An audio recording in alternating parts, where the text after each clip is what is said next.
They found him the morning after the plague took the last of the gravediggers.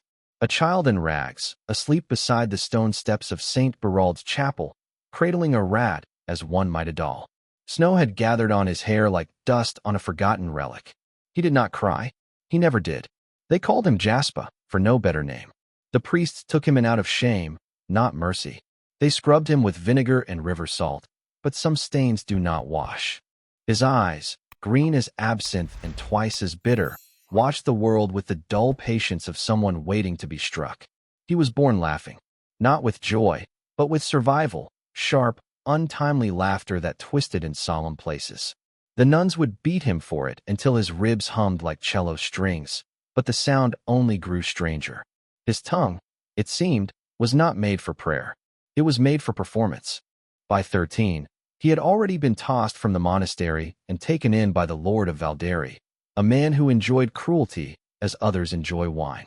Jaspar became his jester, and the fool's garb fit like skin, a coat of misfit velvet, sewn with bells, torn lace, and stains that told their own stories. He danced, he sang, he insulted. He parodied the confessor, mimicked the bishop, imitated the whore and the widow. He said aloud what others feared to whisper, and thus they laughed. But their laughter was never clean. It clung to him like smoke, and long after the halls emptied, its echo followed him into sleep. There is a cruelty in how the world tolerates truth only when it's told by someone they do not respect. Jaspar knew this. In the dead of night, he would sit beneath the empty statue of St. Jude, where candles no longer burned, and speak to the dark. His voice, stripped of its jest, trembled like parchment in flame. He did not pray. He recited memories, names, scars, the script of the forgotten. He sometimes wondered if madness was simply what happens when one sees too much truth and no one listens. And yet, the city needed its fool. For in Valderi, joy was rationed like salt, and a joke was cheaper than bread. So he gave them what they wanted, laughter, sharp and shimmering, like frost on a blade. But no city laughs forever. One winter, the Lord of Valderi choked on his own blood during supper, poisoned, they said, by a rival, or perhaps by a servant. No one knew. The court panicked. Priests wailed. Nobles postured. And Jaspar stood at the head of the great hall, bell-capped and grinning, while the corpse cooled. Someone laughed. No one knew who spoke first, but the words spread like wine spilled on white silk. Let the fool lead. He is the only one among us who has never lied about what he is. They called it irony. They called it madness.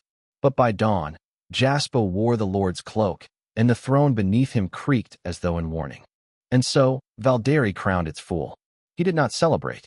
He simply removed his cap, placed it beside him, and stared long into the fire, as if remembering a face no longer real. And perhaps then, for the first time, the bells were truly silent.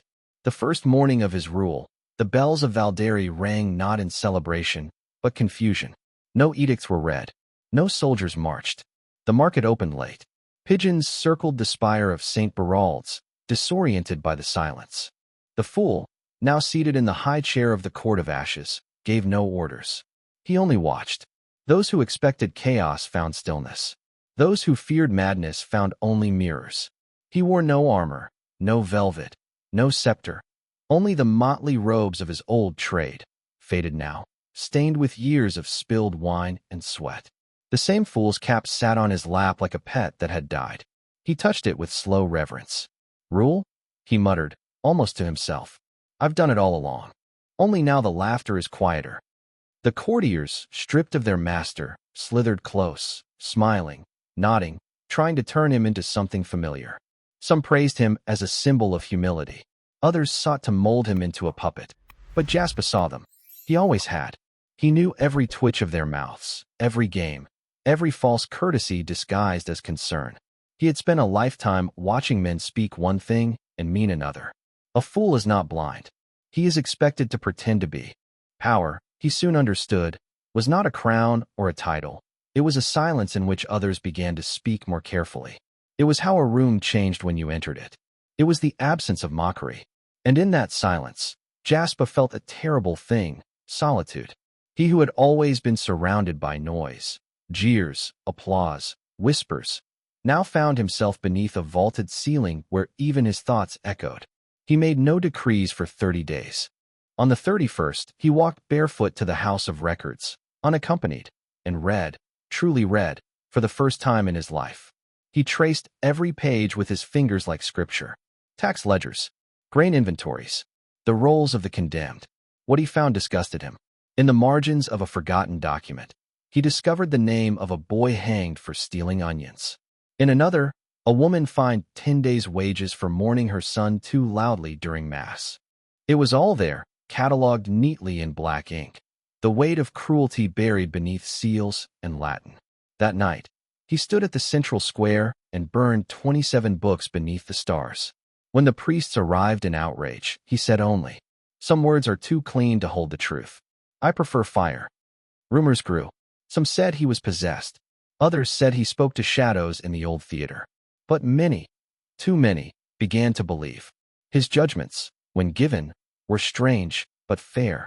A baker who sold moldy bread was made to eat his own wares in public. A tax collector who extorted widows was sent to live with them for a year. Let him understand their hunger, Jaspar said. Then let him weep. People began to gather at the palace gates at dawn, not to beg, but to listen. And still, at night, Jaspar sat alone. He lit no fire, only candles. He scribbled thoughts on torn cloth. He spoke to no one. He laughed less. He had dreamed, once, of being taken seriously. Now, with every bowed head and silent nod, he felt something tighten around his ribs. Perhaps this, too, was a kind of joke, only the kind no one laughs at. By the second year of his reign, the city had changed. Not in stone. Valderi's towers still leaned like tired men. Its cobbled streets still wept with rain, but in sound.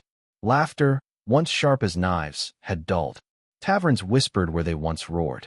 Even the street musicians played in softer keys, as if afraid to stir something sleeping. It was not fear precisely, nor reverence. It was hesitation, the strange, collective quiet that comes when a people realize the one they mocked had always seen them more clearly than they saw themselves. The fool, now simply Jaspar, no longer wore the cap. It remained in his chambers, beside a cracked mirror and a bowl of ash. He rarely smiled. His gaze had grown still, so still that when he looked upon you, it felt like standing in a cathedral where your heartbeat was the only sound. He did not host feasts. He gave no sermons. But justice came quickly now, and it came without pageantry. He dissolved the court of lords and replaced it with a circle of widows and cripples, those who had nothing to gain and nothing to prove. People called it madness. And yet, the city ran more smoothly than ever before. But beneath it all, something trembled. The baker said his dreams were filled with bells that rang underwater. The midwife claimed she'd seen Jaspar speaking with the statue of Saint Berald, his hand resting on its stone lips. Children stopped playing in the square where the Lord once held executions. The city was cleaner, quieter, more just. But joy had become a rare and expensive thing. And Jaspar, in his high chamber, watched the candlelight dance across old parchment and thought, perhaps laughter was never meant to last. Perhaps it is a flame too bright for this world. He spent long hours walking the palace alone, fingers trailing along the old walls where tapestries once hung. His voice echoed back at him now in strange, cold shapes. He began to speak aloud, not to be heard, but to be real. There is no difference between a fool and a king, he murmured. Only the number of people who pretend to listen. One night, the jester who had replaced him, a bright-eyed boy named Allegory, came to perform. He was clever, bold, and cruel in the way young jesters often are. His jokes were sharp, his mimicry flawless. He even performed Jaspar's old routine, the drunken bishop, the weeping monk, the praying rats. The court laughed, and Jaspar did not. He sat in silence, hands folded. When the boy bowed, sweating, grinning, Jaspar spoke. "Why do you jest?" Allegory blinked. "To make them laugh, my lord. Is that what they need?" The boy faltered. "They always need laughter." Jaspar rose, slow as dusk. "No, they need forgiveness. But they settle for amusement." He left the hall without another word. The boy never performed again. That winter was the harshest in 50 years. Snow fell like punishment. The river froze in its sleep. People huddled together in silence, warming themselves not with song, but memory. And in that silence, Jaspar wrote his first and only decree. Let none be crowned who seek the throne. Let no jest be told that hides cruelty. Let no man be obeyed who has not known hunger. It was carved in stone and placed at the city gate. No one touched it, not out of fear, but something deeper, grief. For though the fool still lived, something in him had died, and the city, unknowingly, had begun to mourn. In the 4th year, no one knew what the fool-turned-ruler dreamt of, if he dreamt at all.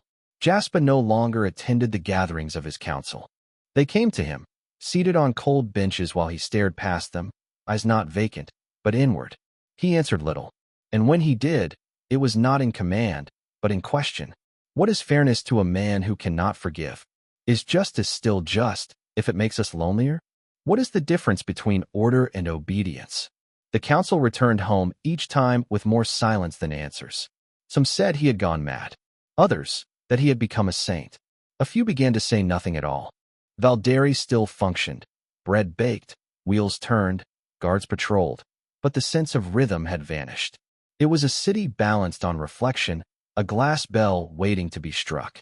And in its highest chamber, the man who once laughed for coins now walked barefoot across the floor of his memory. Sometimes, late in the night, he would trace the cracks in the marble with his toes, counting them. Other nights, he sat on the rooftop, watching fog drift through the valley like wandering souls. But most often, he sat at his old theater, the ruins of it, the floor blackened from a fire long ago, the wooden stage half collapsed, curtains eaten by rain and mice. Here, he whispered the names of the forgotten. Gervais, who danced with the limp. Alien, who never wept until her daughter died. Sister Noel, who smelled of mint and never believed in heaven. The wind did not answer. He stopped eating with the court. Instead, he took his meals alone, stale bread, root broth, sometimes nothing at all. Hunger had become a form of clarity. One night, a boy came to him, ragged, starved, his eyes familiar in a way that stung. He offered the fool a single coin and asked to hear a joke. Jaspar stared at the coin for a long time. Then he said, "A man lived his whole life pretending to be small so that others would feel big. One day they believed him and forgot his name." The boy didn't laugh. He didn't understand. But he stayed a while, and that was enough. Time wore on. Snow fell again. And this time, no bells rang. No feasts were lit.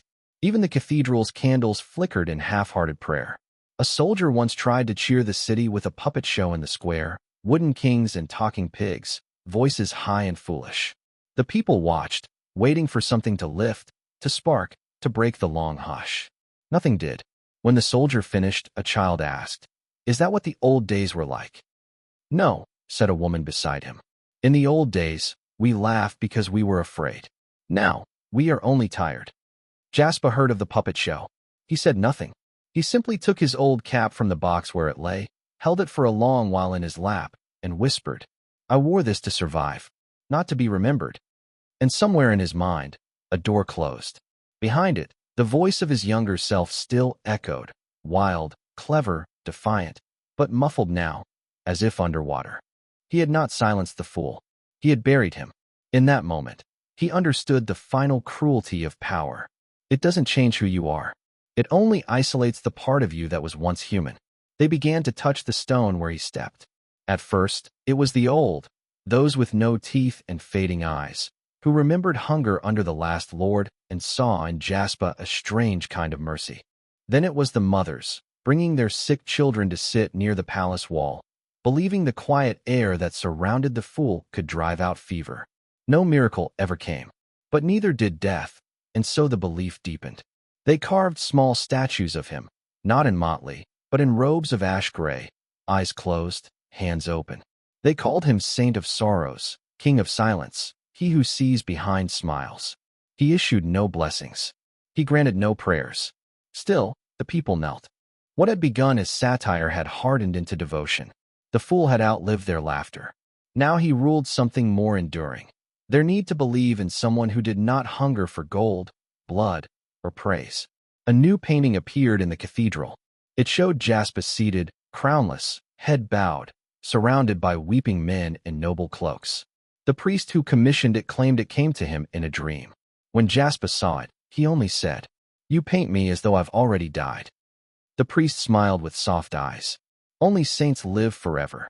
His council begged him to speak, to walk among the people, to be seen again not as an image but as a man. But Jaspar refused. He had become too large to be real. And still, he remembered the boy who once danced in the mud, scraping jokes from scraps, dodging kicks and praise alike. That boy had laughed not for power, but to endure. Where had he gone? It was in the 6th winter that something shifted.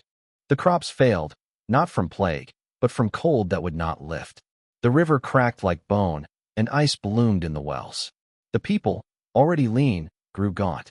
Still, they came to the palace.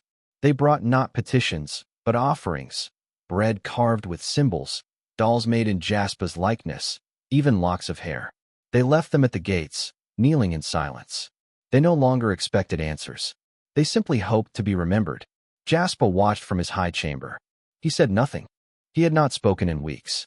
He wrote only one note, pinned to the inside of his door. I did not seek your faith. I only wanted you to see yourselves. The hunger spread. In desperation, some whispered that perhaps the fool had taken too much of their grief, and that now he must be fed more than bread and reverence.